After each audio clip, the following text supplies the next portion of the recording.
what is your wish to her? If, for example, if she is dating a foreigner, do you expect her to help you also?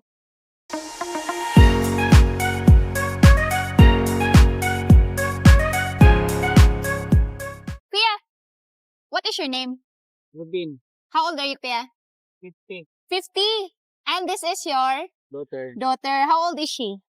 19. She's 19. What's your name, Dai? Para. Kara. Yeah. Kaya, what is your job, if you don't mind me asking? Isa trabaho mo?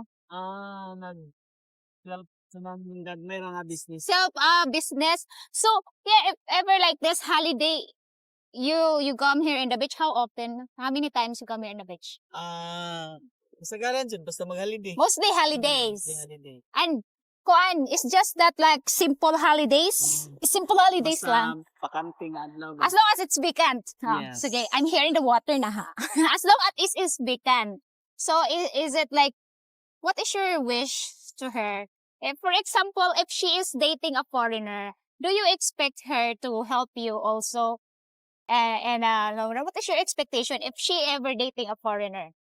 I have no problem basta makahuman lang yang eskwela naana sila kuan ma-achieve pa.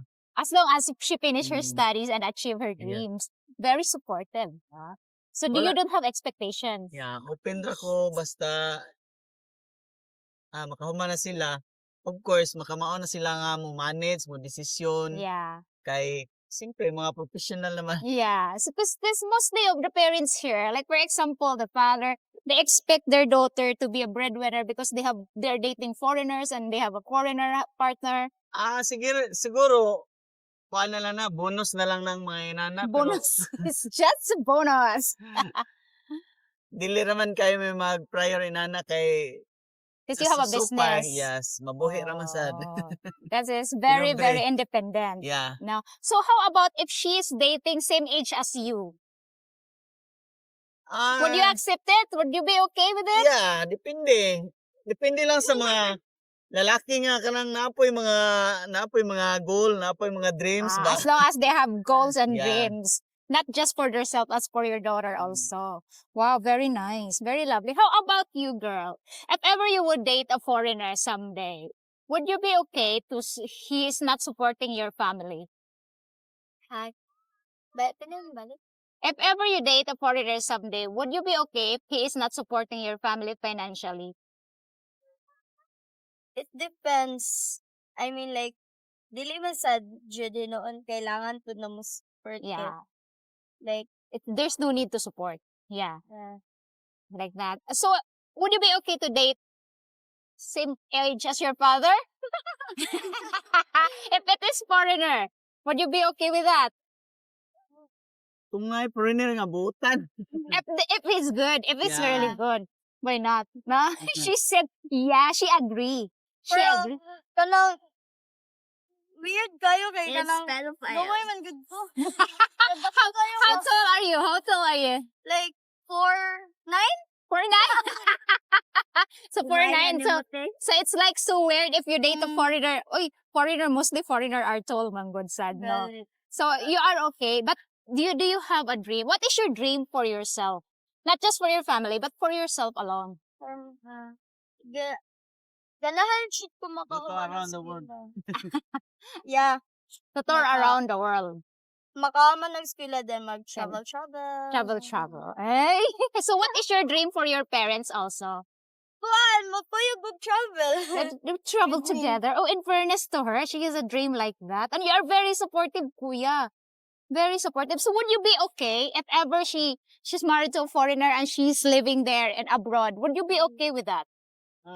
Yes, and right time, maybe once he got right age.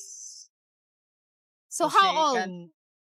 How old you want her to settle down? Maybe when she's 25. 25. You are okay with that? Yeah. But for now, no. Okay, bata. No, she's too young for that. But I really salute you. Some father really expecting that kind of scenario that, oh, I want you to Yeah. be a breadwinner to help us. You don't have expectation that to your children. No. No, never. About breadwinner, Yeah. that's maybe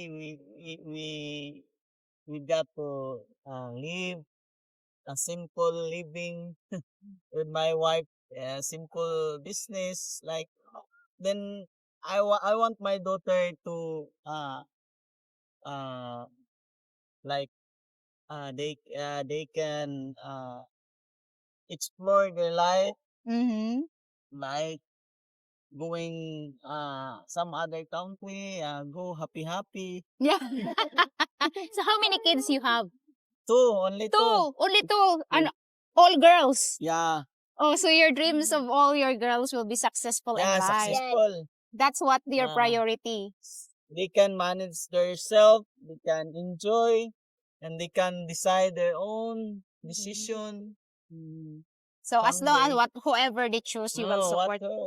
what they ever I trust when I have that in trust with the Are you with strict with your girls because they are Yes. girls? Are you Yeah. strict for now for now? Like because I show their growing na dili pa nila nag-need pa sila, but little guidance. by little I give them little by give a trust to them.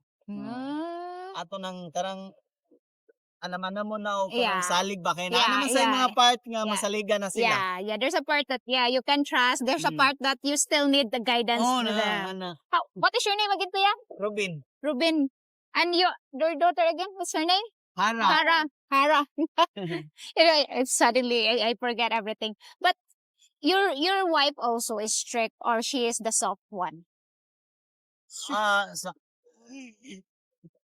he is already a strict but not in a right timing. Maybe lack of right timing.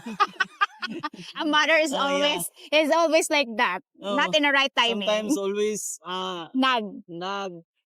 not right timing. Not right timing. Ay, thank you so much for your time, Kuya, ha? Thank you so much for answering all my questions because I'm doing YouTube vlog. Good. Thank you for your time. Salamat.